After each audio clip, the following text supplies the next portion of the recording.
Bom dia, concurseiros, tudo bem com vocês? Espero que sim. Hoje vamos iniciar os estudos das funções, né? Interessante esse assunto porque tem gente que não gosta muito de função. Acho que é uma da minha área mais forte de matemática, nessa parte de exatas. Eu gosto demais de álgebra, especialmente das funções. E hoje, além de ver conteúdo, vamos resolver exercícios, né, sobre o conteúdo, que é importantíssimo, porque é um assunto que caiu bastante, né, nesses últimos concursos, então vale a pena a gente dar uma intensificada, tá? E acertar as questões, né? Aí tem umas questões lá, tem uma questão de domínio que muita gente na época achou horrível, estranhou a questão, tal, quando o cara determina o domínio, tal, aí você fica meio perdido. Eu fiz essa questão num aulão em Garanhuns, que foi assim, tipo, a galera, cara, é isso, só isso? Eu disse, só isso. Então, assim, existe uma questão difícil de função na prova da UPE, que organizou a prova da Polícia Militar de 2016. Uma questão difícil que é uma questão de função de segundo grau. E houve outras, né? Teve outra questão de função de segundo grau agora na última prova, que foi super tranquila, sem aperreio. Essa é uma única questão. Eu sempre disse ao pessoal, olha, você tem 10 questões na prova. Se o seu ponto forte não for matemática, você conseguindo livrar o ponto de corte, que é conseguir fazer 4 das 10, e você for bem nas outras, você vai estar dentro. Fato. Né? Então, uma prova que tem 10 questões, ela tem o direito de ter uma questão muito difícil. E essa do foguete, ela realmente é uma questão um pouco difícil, tá? Mas nada impossível, dá para fazer tranquilamente, tá? Então, vamos falar um pouquinho sobre função, né? O que é função? Então, eu coloquei aqui o nome, então. E eu sempre digo que função é um critério que a gente usa para relacionar duas coisas. Nesse caso, dois conjuntos, tá? Que vai ser reais e reais, né? Mais para frente. Mas, entenda, vamos pensar numa fórmula bem simples que quase todo mundo conhece essa fórmula, que é a fórmula da área do quadrado. E a gente pode mostrar para vocês que a fórmula da área de um quadrado, ou o perímetro também de um quadrado, são funções. Veja só. Se eu tenho um quadrado, vamos pensar num quadrado que tenha essas dimensões aqui. Não é bem um quadrado não, mas... E vou pegar esse outro quadrado com essas outras dimensões aqui. E a gente pergunta, qual dos quadrados tem a área maior? Bom, obviamente, você está vendo que o quadrado da direita, ele é maior que o quadrado da esquerda. Por ser maior, ele tem a área maior. Mas como é que eu vou saber? Bom, porque a área de um quadrado depende do lado.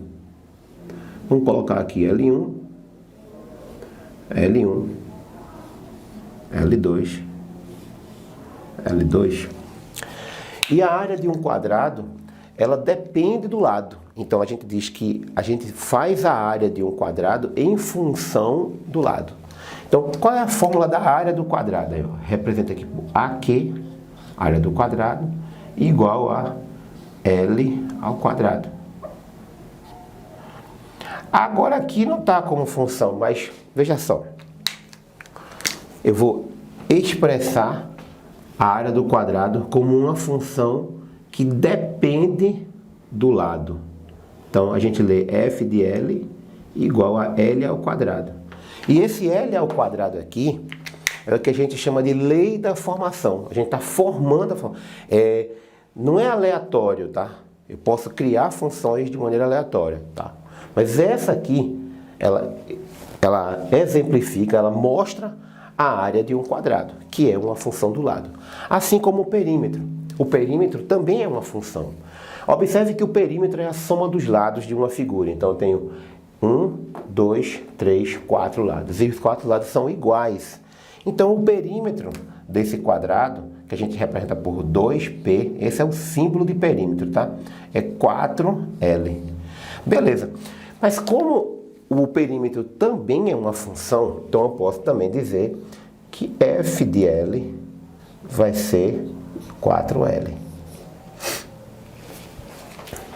Entendeu a lógica? Então, mas existem muitos outros tipos de função.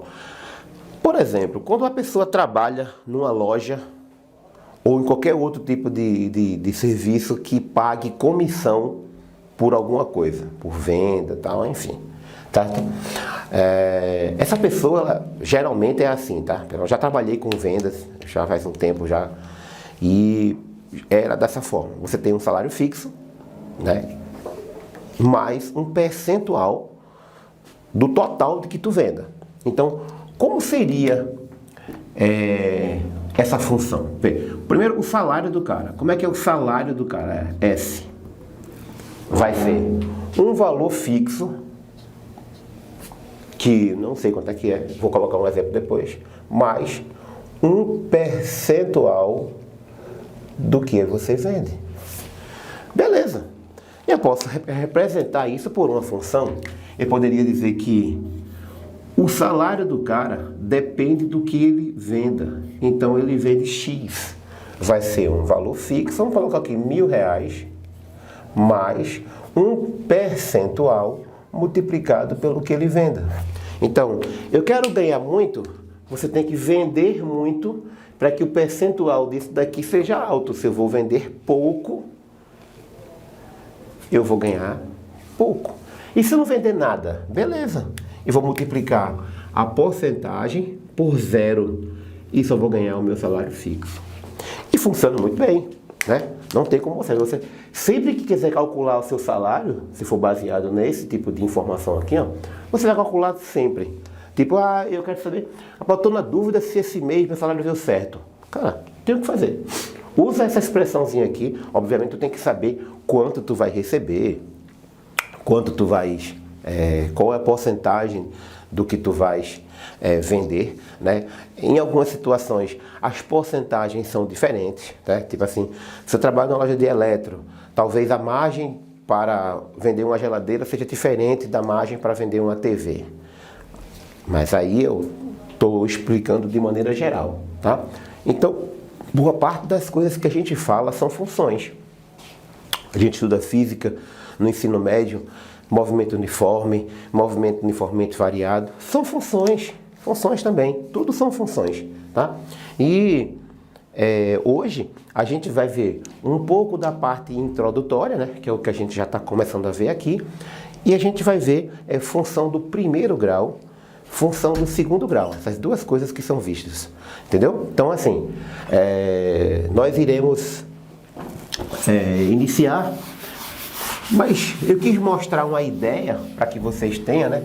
E como eu falei assim, função é um critério, é exatamente isso aqui, você adota esse critério aqui para relacionar duas coisas.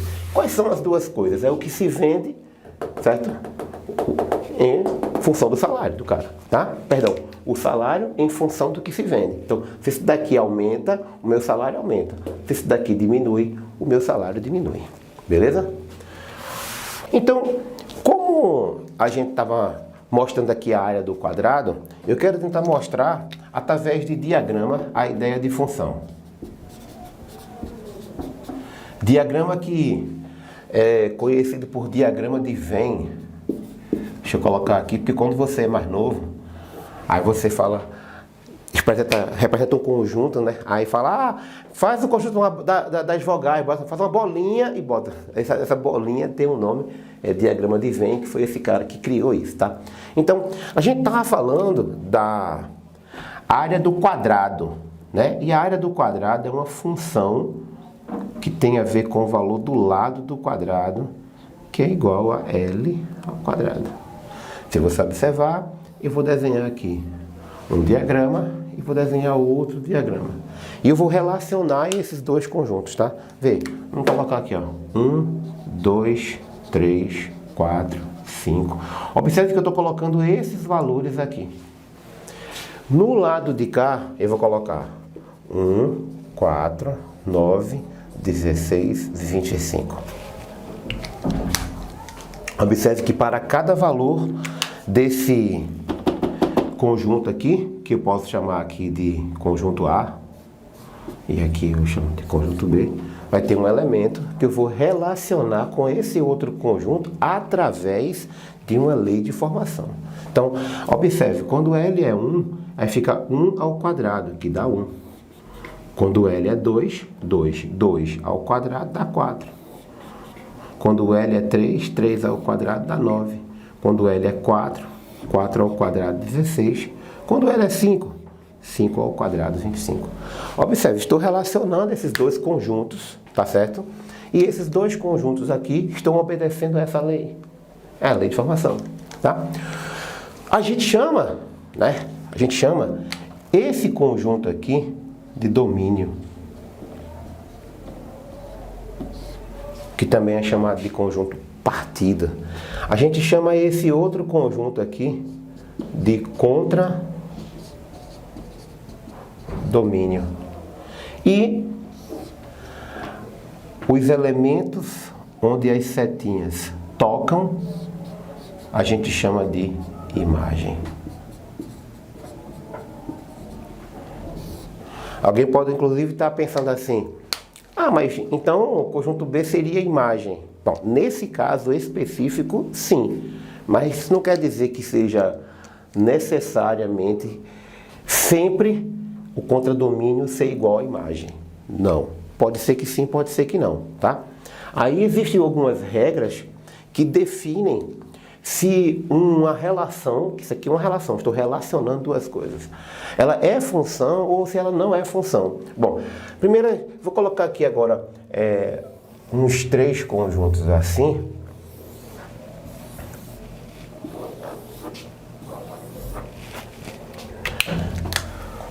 A, B, A, B, A, B. Vamos colocar aqui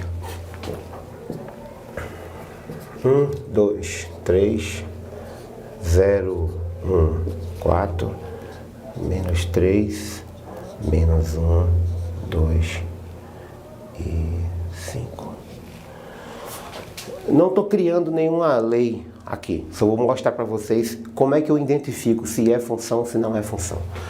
Aqui vamos colocar 5. Aqui vamos colocar 2, 3. Aqui vamos colocar 1, 2, 3. Mais uma vez eu repito, eu não estou criando nenhuma relação aqui, não existe uma lei aqui, só estou colocando de maneira aleatória para que você entenda quando que é e quando que não é função, tá? Estou ligando cada um desse daqui a esse daqui. Agora, estou ligando esse a esse, ligando esse a esse. E agora estou ligando esse a esse, esse a esse, esse a esse e esse a esse. Ok? Agora eu vou colocar 2 observações que é importante. Apagando essa parte aqui. E você vai identificar com clareza se é função ou se não é função. Observação 1. Olha lá. Beleza? Deve partir apenas uma seta de cada elemento do conjunto A. Veja só.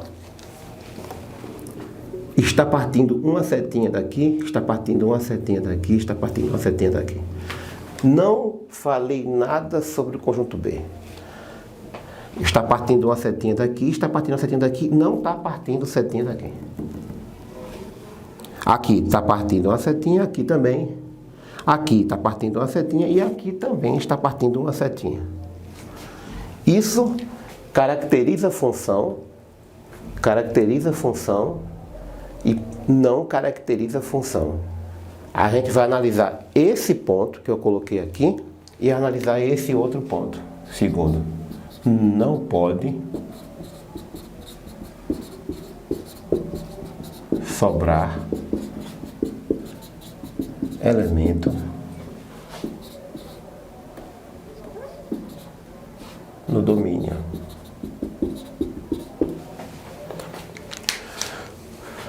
Tá partindo uma setinha de cada um, aqui tá, mas tá sobrando aqui. Aqui também tá.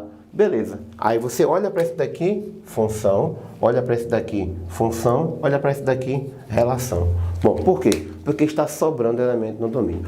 Não existe nenhum tipo de restrição para o conjunto B. A restrição é para o conjunto A. Tem que estar sempre atenção. Caiu uma questão que tem a ver com o diagrama de Venn, que eu acho pouco provável que caia, mas no concurso de 2016 caiu uma questão seca, porque apesar da influência, não tem nada a ver uma coisa com a outra, mas assim, a influência do Enem em concursos, né? É que antigamente, as questões também eram secas, tanto para um como para outro. Faça isso, resolva isso, calcule isso. Mas hoje, o Enem influenciou de forma que hoje você precisa ser tão bom em português para poder ser bom em matemática, porque tem a ver com interpretar texto.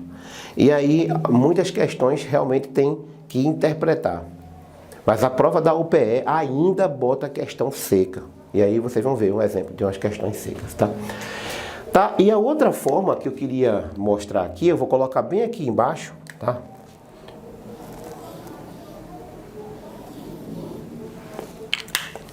No A e B.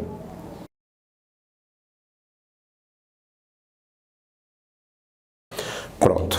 Aqui é o E, ó. Olhando para lá, deve partir apenas uma setinha de cada elemento de A. Já sei que não é função. Então, saiu duas setinhas aqui do elemento A. Então, esses são 4 exemplos. Eu queria mostrar 2 exemplos de que é função e 2 exemplos de que não é função. E como é que não é função? Quando sobra elemento no domínio e quando parte mais de uma seta de cada elemento do conjunto A, que é o domínio. Essas 2 situações não caracterizam função, beleza? Já essa situação aqui e essa situação aqui caracteriza função. Então é sempre bom entender. Uma setinha de cada elemento e não pode sobrar elemento. Observe, não está partindo mais de uma não, é só uma de cada elemento. E não sobrou, ó. Uma de cada e não está sobrando. É muito fácil identificar isso daqui. Se não acontecer uma situação como essa ou como essa, certo? É porque é uma relação. Aqui é uma função, ó. Está partindo uma de cada e não está sobrando nada aqui. Ou aqui. Aqui está todo completo. Certo? Então, não tem restrição para cá. Simples assim. Ok? Boa. Vamos embora. Vamos embora que tem algumas coisas ainda pela frente. Nesse caso, a gente vai falar do estudo do domínio. Eu quis passar para vocês, pessoal, uma noção intuitiva de função, uma noção inicial. Mas acredite, né? Função é uma coisa muito grande, muito longa, tal. Tem muito a ver com conjunto, com base. Só que eu estou me baseando no edital e pelo edital a gente está seguindo o que a gente tem visto com relação a provas, questões. Eu estou atacando onde realmente eu posso atacar. Para não... Porque se eu fosse fazer um curso de função aqui, seria umas 14 ou 15 aulas só dando função, porque é muita coisa, é muito grande, o conteúdo é enorme, tá? Mas não é o caso aqui, nós temos que entender uma noção básica e baseando nos editais passados, baseando nas provas que a gente viu, a gente está seguindo o que é para ser seguido, tá? Inclusive, o edital diz funções. Eu até acho muito seco essa informação, uma informação muito... falta mais ali, ela tem que especificar que função. No começo, eu dava aula num cursinho no Cabo também, faz tempo isso, uma prova lá de 2016, e quando mudou o edital, né, completamente, né, deu uma mudada, incrementou outros assuntos, aí colocou funções, a gente dizia, peraí, bicho, falei pro dono do cursinho, disse, mas como assim funções? O cara tem que especificar qual é a função que bote. Entendeu? E aí ele não especificou. Entramos em contato com a UPE e ele disse funções. Respondeu o e-mail. Funções. Bem simples, bem seco. Tipo assim, não querendo ajudar, não querendo dar. Ou seja, a gente teve que ver tudo de função. Foi um curso longo, para cair função do primeiro e função do segundo grau só. Veja que, né? Mas hoje a gente tem esse suporte, né? De saber o que está caindo, o que viu nessas provas. É por isso que é legal. Agora, o estudo domínio. Estudo domínio.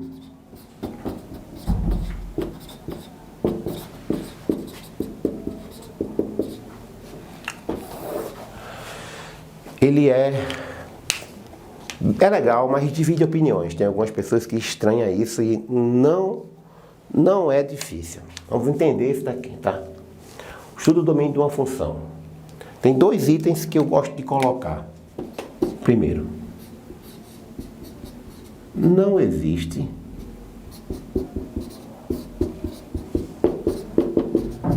divisão por zero. Vamos explicar isso daqui. Às vezes eu pergunto em sala de aula: quanto é 10 dividido por 2? Os meninos dizem 5. Muito bem, acertou, miserável, né? Aí, para saber se está certo, eu pego isso aqui, que a gente chama de quociente, multiplica pelo dividendo, pelo divisor, para encontrar o dividendo. Então, 5 vezes 2, 10, 10 para 10, nada. Tá certa a conta, ok. Vou dar uma conta exata, é assim. Aí eu pergunto, e quanto é que é 10 dividido por 0? Lembrando que esse valor, mais vezes esse aqui, somado com o resto, tem que dar 10. 5 vezes 2, 10, 10, mais 0, 10, dá igual. Podia sobrar resto. Tipo, podia ser assim, 10 dividido por 6, poderia. Dá quanto? 1. Sobra quanto? 4. 1 vezes 6, 6 mais 4, 10. Bateu? Beleza. Mas quando eu falo 10 para dividir para 0, algumas pessoas podem pensar assim, 0. Aí eu digo, tudo bem. 0 vezes 0 dá 10? Não. Então não é 0. É simples, certo? Porque para poder ser, tem que ser igual. Entendeu? E aí, não dá. Ok? Cafézinho para acordar? Então é 10. Eu digo, tudo bem, vamos lá, vamos ver se é 10. 10 vezes 0 dá 10? Não, dá 0 também. Beleza, então também não é 10. E aí? Bom, imagina que estamos numa aula presencial, né? Todos nós. E eu trago um saco cheio de bombons. Bastante. E aí, nesse saco tem 100 bombons, eu tenho 50 pessoas na sala e eu vou distribuir os bombons de maneira igual para todos os que estão na sala presente. Todos, né, vocês vão ganhar 2 bombons. Eu dividi 100 por 50, deu 2. Beleza. No outro dia, a gente vai dar o assunto de funções. Eu aviso uma aula antes. Vocês dizem, meu Deus, função é muito chato, ninguém vai assistir essa aula não. Vamos debandar aula de bandana, vamos todo mundo pro bar. Olha que ideia, vê. Quer falar um negócio desse numa segunda-feira? E aí eu chego, né? E por ser um assunto chato, tal, função de segundo grau, vértice de função, eu vou tentar dinamizar a aula, né? Fazer ela ficar melhor, trago um saco de bombom, tal, que né? Quando eu chego na sala de aula que eu abro, a porta que eu entro, ninguém na sala. Aí eu pergunto para vocês, quantos bombons cada um vai ganhar? Alguns podem dizer 0, porque eu cheguei com um saco de bombom. Não, não é 0, porque eu não vou dividir. Observe, eu cheguei lá, eu não vou dividir, eu vou, tipo assim, vocês vão ganhar 0. É como se por acaso eu estivesse numa sala, o menino estivesse bagunçando e eu disse, eu ia dar para vocês, mas eu não vou dar. Só que, se não tem ninguém na sala, eu não posso dividir. Como é que eu vou dividir por nada? Se não tem ninguém. Porque a ideia de dividir já quer dizer, eu quero pegar aquilo e dividir entre as partes. Mas eu não posso dividir uma coisa se não tem nada para dividir lá, né? Agora, é diferente, eu tenho 0 e quero dividir 0 para 10 pessoas. Aí é diferente. cada pessoa vai ganhar 0. Ó, 0 vezes 10 é 0. 0 para 0, nada. Beleza. Eu posso dividir 0 por alguma coisa, mas eu não posso dividir alguma coisa por 0. Nem 0 por 0. A gente chama de indeterminação. Então, sempre lembre disso. Quando o cara perguntar assim, quanto é que é 10 dividido por 0? Ou qualquer coisa dividida por 0, você coloca esse símbolo aqui, ó. Não existe, tá? Então, não existe 0 para dividir para 0, ó. Não existe. Na matemática diz que quando eu divido qualquer coisa por qualquer coisa, o resultado é 1. Desde que essa coisa aqui seja diferente de 0. Tá? Não importa. Dividir uma coisa por ela mesma, o resultado é 1. Porém, essa coisa não pode ser 0. Então, diferente de 0. Então, 0 para dividir para 0 não dá 1. 1 para dividir para 1 dá 1. 50 para dividir para 50 dá 1. 1 milhão para dividir para 1 milhão dá 1. Mas a exceção é esse daqui.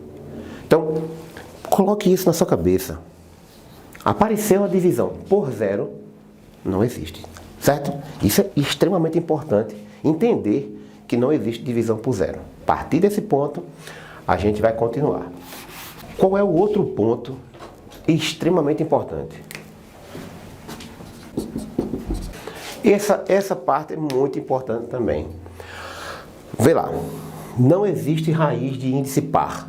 Geralmente, nas provas vai ser raiz quadrada, tá? Mas pode ser raiz quarta, raiz sexta, não importa.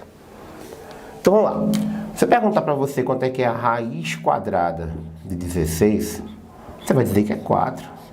E eu pergunto por quê? Você vai dizer porque 4 vezes 4 é 16. Ou seja, 16 é um quadrado perfeito. Ele é obtido pela multiplicação de dois números iguais.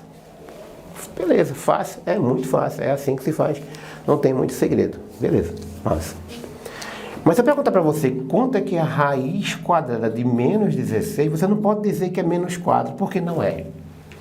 Porque menos 4 multiplicado por menos 4 não dá menos 16, porque menos com menos é mais, na base, né? 4 vezes 4 é 16, então menos 4 vezes menos 4 dá mais 16, então não é.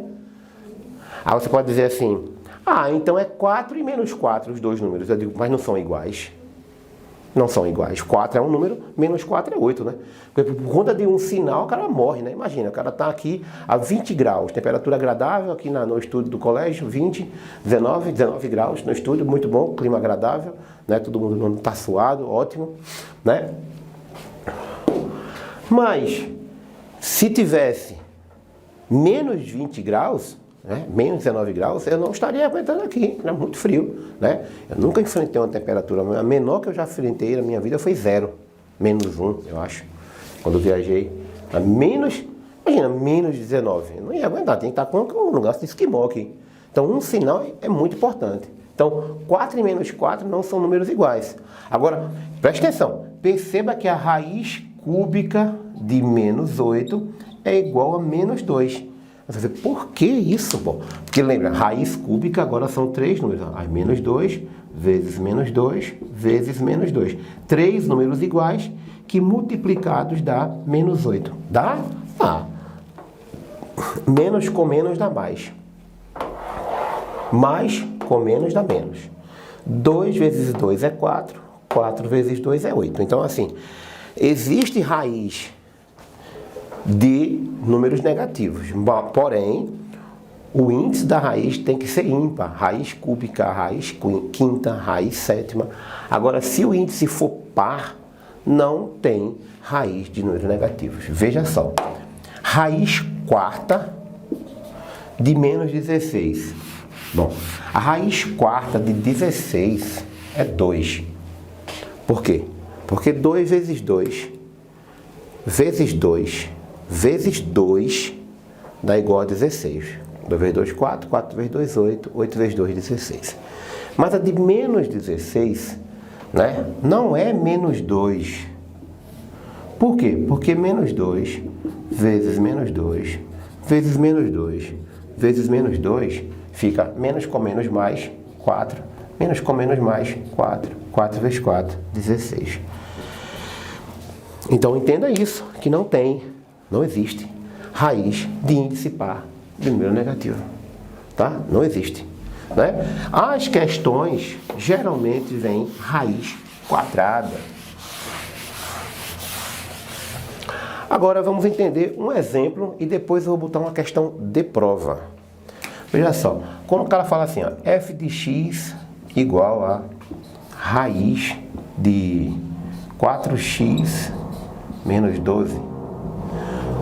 Ou quando o cara diz f de x igual a 1 sobre x ao quadrado menos 9. Bom, entenda. Determine o domínio dessas duas coisinhas aqui. Lembra, vê só. A gente trabalha com um conjunto de números reais. No começo, a gente falou aqui de conjuntos numéricos, né? O conjunto dos reais são todos os números que você imagina. Todos. Tudo que você imaginar. Foi fração, foi decimal, foi raiz quadrada, foi negativo, foi positivo. Tudo que você conhece é real. Dízima periódica, dízima não periódica, raiz exata, não exata, tudo é real. Então, hoje você entende que não existe restrição. E eu falei no começo, o que é o conjunto dos números reais? Eu disse, é uma seta, uma reta. É infinito. Os reais, todos os números, tudo aqui, ó. Tudo que cabe aqui é um conjunto infinito de pontos, tudo colado um com o outro, que vai formando uma reta. Porque são tantos pontos, que fica tudo colado com o outro, que ocupa todo o espaço da reta. Beleza. Então, nós trabalhamos com esse conjunto. Tudo que é número. Não falamos de complexo, porque primeiro não cai no conjunto, no edital, não está no edital, e não faz muito sentido. Então, já que a gente está dizendo que trabalharemos com os conjuntos dos reais, essa parte aqui é o que está dentro da raiz. Tem uma letra aqui. Eu não sei que função é essa. Não sei quanto equivale essa letra. Beleza? Mas o que eu posso dizer para vocês é que não existe raiz de índice par de número negativo. Bom, se não existe, é porque o que está aqui dentro precisa ser maior que zero. Maior ou igual, né? Porque no caso a raiz de zero é zero. Simples. Me baseando no segundo item. Então, se 4x menos 12 tem que ser maior que zero, 4x tem que ser maior ou igual a 12. Está negativo, passou positivo. X tem que ser maior ou igual a 12 dividido por 4. X tem que ser maior ou igual a 3. Pronto. Aí, o que é que a gente diz com relação ao domínio? A gente vai escrever. Aí, obviamente, vocês não precisam escrever, porque a prova é de múltipla escolha, mas vai ter lá o quê? Na alternativa. Domínio da função. Aí abre uma chave, tem x pertence a reais, né? Isso é o símbolo de pertence, quer dizer que o elemento pertence ao conjunto dos números reais. Outro símbolo que vocês precisam conhecer, ó, tal que. Não é o que o presidente fala, tal que, não. É tal que. Tal que x tem que ser maior ou igual a 3. E aí vai ter lá uma alternativa, você vai observar a sua resposta alternativa. Beleza, tem uma outra situação? Sim. Bom, f de x igual a 1 sobre x ao quadrado menos 9. Veja só, x ao quadrado menos 9 está no denominador. E o primeiro ponto diz que não existe divisão por zero. Nesse caso, isso daqui não pode ser zero. Se não pode ser zero, x ao quadrado menos 9 tem que ser diferente de zero. Não pode ser zero, tem que ser diferente. É bem simples. Então, x ao quadrado tem que ser diferente de 9. Preste atenção aqui. Eu tenho x ao quadrado diferente de 9. Existe um número que é elevado ao quadrado, o resultado dá 9. Eu tenho que entender que x tem que ser diferente de 3 e x tem que ser diferente de menos 3. Oxe, mas por quê? Bom, porque 3 elevado ao quadrado dá 9 e menos 3 elevado ao quadrado dá 9, né? Porque menos 3 vezes menos 3 dá igual a 9. Então, existem dois números que o x não pode assumir como valor para ele. Porque se por acaso o x for 3, 3 ao quadrado 9, 9 menos 9, 0. Isso aqui zerando não existe, tá? Então, aí como é que eu escrevo? Eu escrevo assim, ó. Eu escrevo assim. Domínio da função x pertence a reais, tal que x é diferente de menos 3, ou assim, mais ou menos 3, já ajuda, né? Quando eu falo mais ou menos, tem que dizer que não pode ser 3 e nem pode ser menos 3. Ou poderia colocar x é diferente de 3 e x é diferente de menos 3. As duas opções estariam corretas. Ok? O que eu vou fazer agora com vocês é mostrar, para a gente encerrar essa primeira parte de função e iniciar a parte que eu diria que é mais importante, que cai mais, né? Essa parte só caiu uma questão.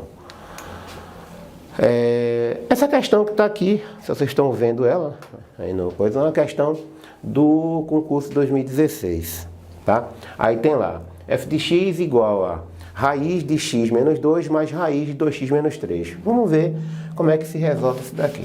Eu vou apagar, vou deixar os dois pontos aqui, esses dois itens que são importantíssimos, tá? Para que você entenda. Observe que na questão não tem denominador, ou seja, não tem divisão, não vai dar zero o denominador, tá? Então, a minha preocupação é com o item 2, tá? Aí a questão diz a seguinte, ó, f de x igual a raiz de x menos 2 mais raiz de 2x menos 6. 2x menos 6. Massa. Bom, eu tenho que encontrar um número que satisfaça aqui e aqui. Beleza, vamos lá. O que eu sei é que esse número que está aqui dentro, por estar dentro de uma raiz, ele tem que ser o quê? Positivo. Então, x menos 2 tem que ser maior ou igual a 0. O outro é 2x menos 6. 2x menos 6 maior ou igual a 0. Ok. Agora, lembrando que os dois precisam ser positivos ou pelo menos ser 0, tá? Porque está no numerador.